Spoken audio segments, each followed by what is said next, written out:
Maroon salwar স্যুটের ওড়না পনেমের মাথায় তুলে দিয়ে মমো ডাকলো ইরফানকে। হয়েছে তোর বউয়ের সাজ? আয় এসে দেখে যা। বাইরে চুপ করে দাঁড়িয়েছিল ইরফান। কাউকে না পেয়ে বান্ধবী মমকে পাঠিয়েছে পৌনমীর কাছে। ঘরে ঢুকতে মমো বেরিয়ে গেল। ঠায় দাঁড়িয়ে আছে পৌনমী, ওড়না মাথায় তুলে, গায়ে সামান্য স্বর্ণ অলঙ্কার। ইরফান এগিয়ে গিয়ে মুখোমুখি দাঁড়াতে পৌনমী টের পেল। ওর হাতে ইরফান তুলে দিল ফোনটা। ভরার ছলে বলল, আপু ভাইয়া কথা বলো। বিছানার এক কোণে বসে পৌনমী নিচু স্বরে ভাইয়া আপুর সাথে কথা বলছে। ইরফান বিছানায় গায়ে এলিয়ে দিয়ে নিমেষ দেখছে বউকে। কল কেটে পৌনমী নিচু গলায় বলল, ওনারা সবাই কোথায়? আছে নিচে সবাই। ও আমি কি একটু শুতে পারি? খুব টায়ার্ড। আশ্চর্য হলো ইরফান। উঠে টেনে নিল পৌনমীকে। এইসব কি? শোয়ার হলে শোবে, কি আশ্চর্য? না মানে একটার পর একটা রিচুয়াল করছে তো সবাই আনন্দ করে। ওনাদের আনন্দ ভালো লাগছে। ইরফান সামান্য হেসে পৌনমীকে শুয়ে দিয়ে দরজা বন্ধ করে এসে পাশে শুয়ে পড়ল পৌনমীর থেকে দূরত্ব নিয়ে। বলো, এখন কোনো রিচুয়াল নেই, এখন সময় বিশ্রাম নিচ্ছে। তুমিও বিশ্রাম নাও, আমরা দুপুরে লাঞ্চ শেষ করে বের হব। কোথায়? ঘুরতে, নদীর পাড়ে। হাসলো পৌনমী সামান্য। কিন্তু আমি তো কিছু দেখতে পাবো না। ইরফান কিছু পলক চেয়ে থেকে বলে উঠল, তোমার দেখার জন্য নিয়ে যাচ্ছি না তো নদীর পাড়ে, তবে নদী তোমায় দেখবে সেজন্য নিয়ে যাচ্ছি। একেবারে ধীর স্থির বলল কথাটা ইরফান। লোকটার কথায় পৌনমী আবারও বিভোর হয়। রাঙা মুখটা ঘুরিয়ে নেয় অন্য পাশে। লোকটাকে বুঝতে দেবে না তাই। ইরফান শুয়ে শুয়ে পা নাচাচ্ছে। হঠাৎ আনমনে গিয়ে উঠল পৌনমী, আর একটু গুটিয়ে যায় লজ্জায়। নতুন নতুন প্রেমে পড়া ষোড়শী কিশোরীর মতো দুলতে থাকে ভিতরে ভিতরে। ইরফান গান থামিয়ে বলল, উপস্থরি, তুমি তো আবার আজগুবি গান পছন্দ করো না রবীন্দ্রসঙ্গীত ছাড়া। পৌনমী উঠে বসে। ওর হাত চেপে ধরে ইরফান। যাচ্ছ কোথায়? আমি কি বিরক্ত করলাম তোমাকে গান গেয়ে? অনুভূতি চেপে রেখে পৌনমী দুপাশে মাথা নেড়ে বলে, আমার বিশ্রাম নেওয়া শেষ, তাই যাচ্ছি।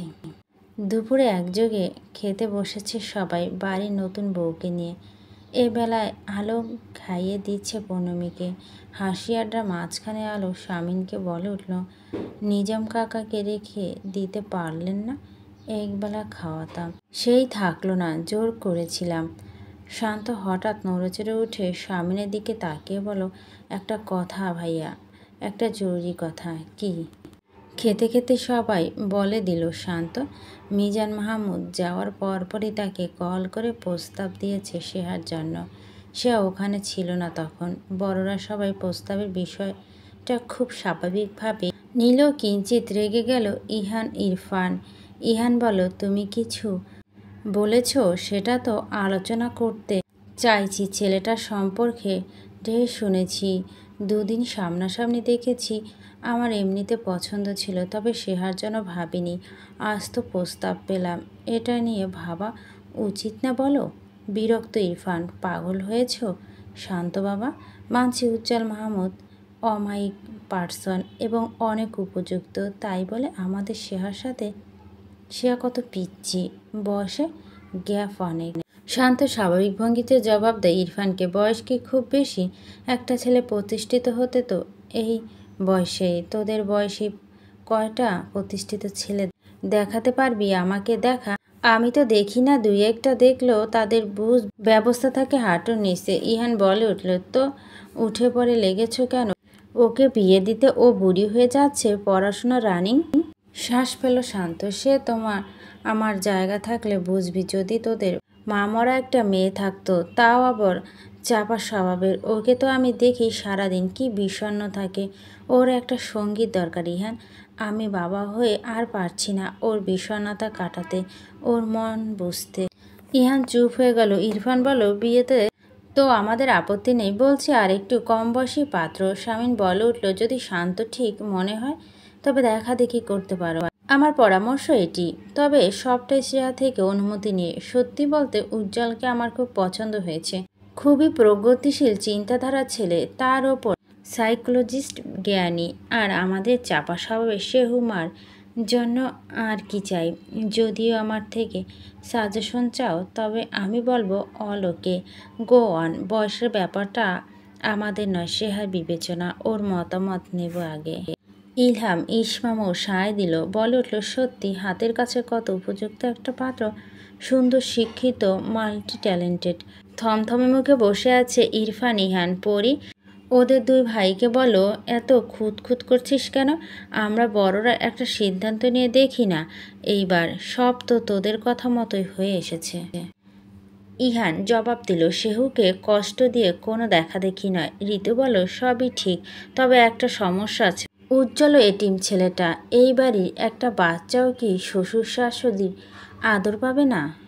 ইলহাম বিরক্ত ভঙ্গিতে বলল, এই তোমাদের মহিলাদের বাতিক, এটা কোনো সমস্যা হলো? সমস্যা ভাবলেই সমস্যা। দাম্পত্য জীবনে শ্বশুর শাশুড়ির গুরুত্ব অনেক। সমস্যা আজকাল তো সব কিছুই স্বাভাবিকভাবে নেবে। আপনারা মুক্তমনারা বলে, যদি এখন আপনারা বড় ছেলে এক বাচ্চার মা বিয়ে করে নিয়ে আসেন, তখন বলবেন সব ঠিক আছে, কারণ আপনারা মুক্তমনা না।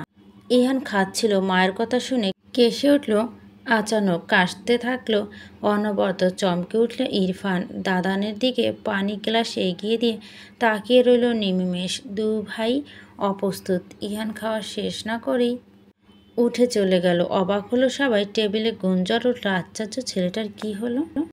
ইনশিরাহ গিয়ে দাঁড়ালো ঘরের সামনে। পৌনমীকে সে খুব সুন্দর করে সাজিয়ে দিয়েছে শাড়ি পরিয়ে, একটা কলা পাতার রঙের সবুজ শাড়ি, আর তার সাথে সাদা ব্লাউজ। দুহাত ভর্তি করে পরিয়ে দিয়েছে সবুজ চুড়ি। চুলে বেনুনি করে দিচ্ছে এখন। ইরফান আয়নার সামনে দাঁড়িয়ে শার্টের হাতা ফোল্ড করতে করতে ইনশাকে দেখে ভুরু নাচিয়ে বলল, কি ইনশা? চিন্তিত ভীষণ। বাড়ির সবাই আপত্তি অমান্য করে এই বৃষ্টি বাদলের দিনে এই ছেলে অদূরে নদীর পাড়ে যাবে লাজুক মেয়েকে নিয়ে। তার চিন্তা হচ্ছে। ঘরে ঢুকেই ভাইকে বলো, যাবি তুই? পারবি তো?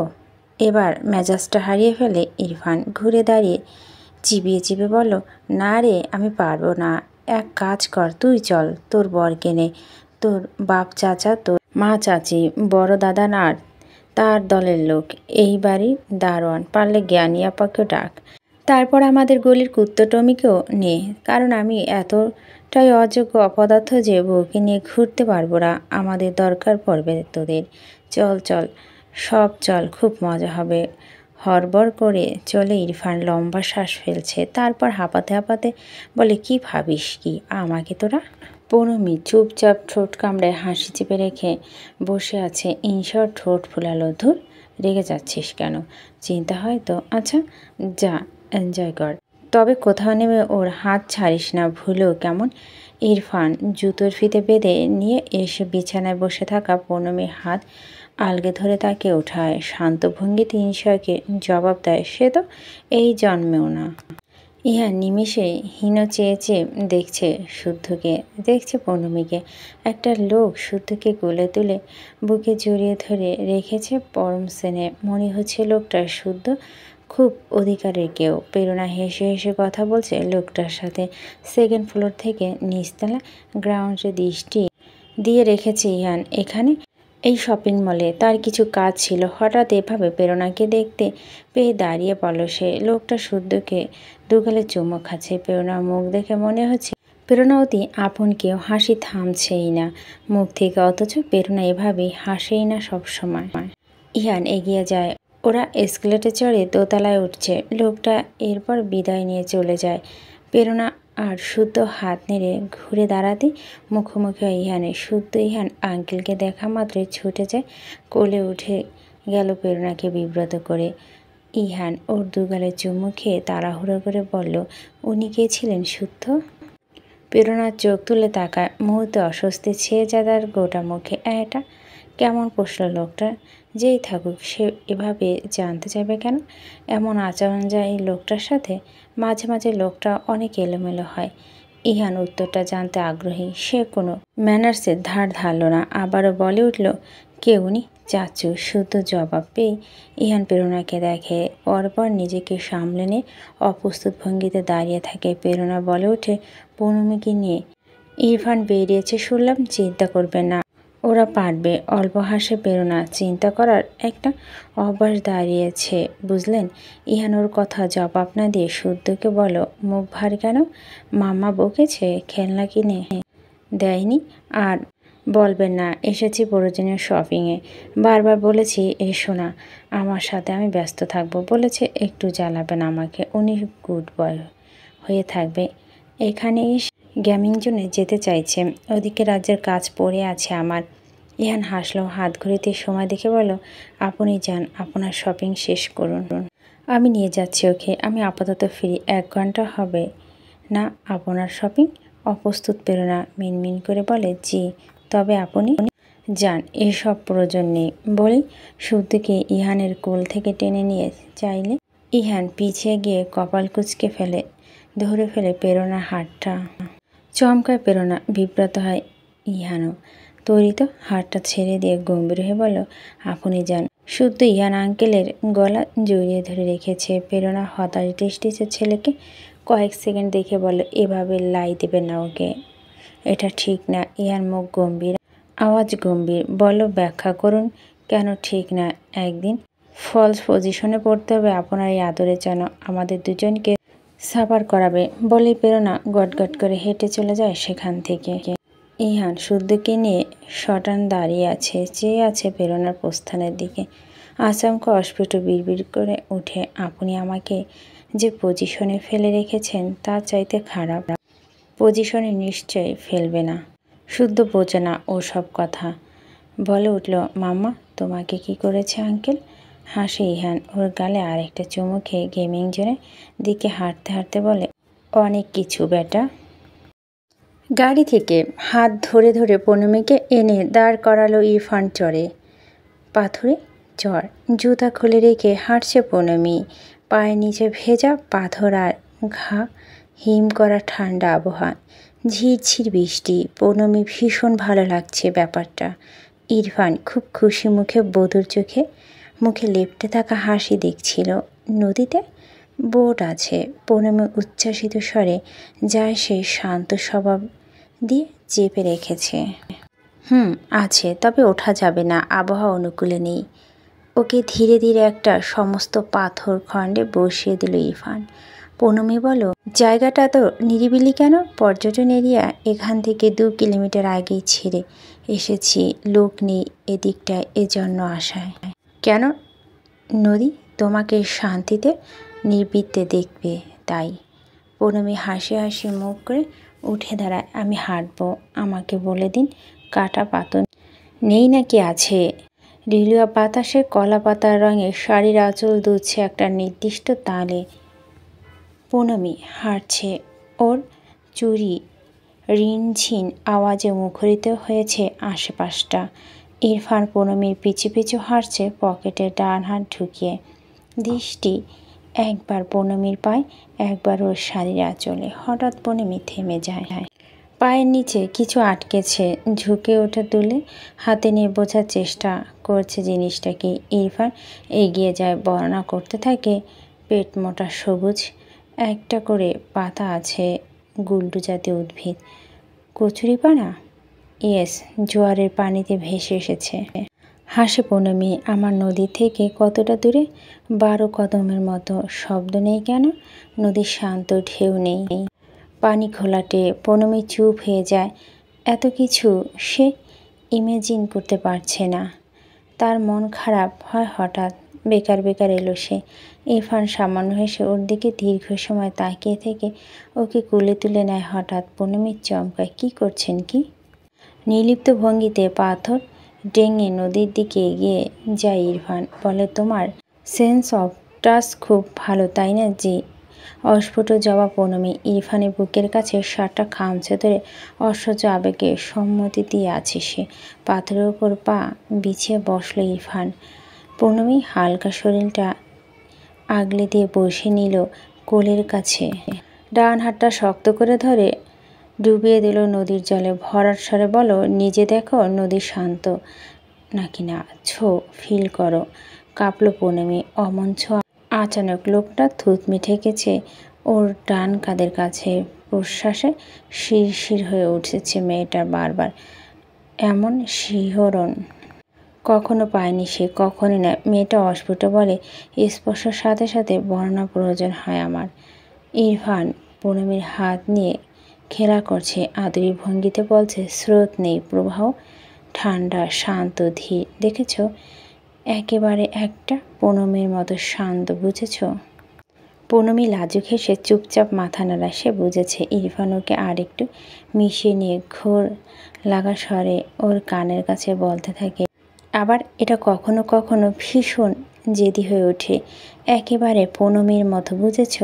পূর্ণিমী এবার মাথা নাড়া। ইরফান এবার পূর্ণিমীর ভেজা দুহাত আলগে ধরে ওর মুখে স্পর্শ লাগিয়ে বলো, এই নদী একেবারে এই পূর্ণিমীর মতো হয়ে আছে এখন, বুঝেছ? বুঝেছি, পূর্ণিমী জবাব দেয়। পরবার বলে, এখানে আর কি কি আছে? এখানে কিছু পাথর নুড়ি, কচুরিপানা আর দুয়েক কাকড়া হাঁটি হাঁটি পা করছে। কাকড়া মানে ক্রাব? জি। দেখনি? না, ওটার কথা শুনেছি শুধু। দুটো সাঁড়াশির মতো হাড় থাকে, ধারালো। চল তবে ধরে ধরে দেখাই তোমায়। ইরফান ওকে টানলে পূর্ণিমী গুটিয়ে যায়। এই না, কাকড়া দেবে তো?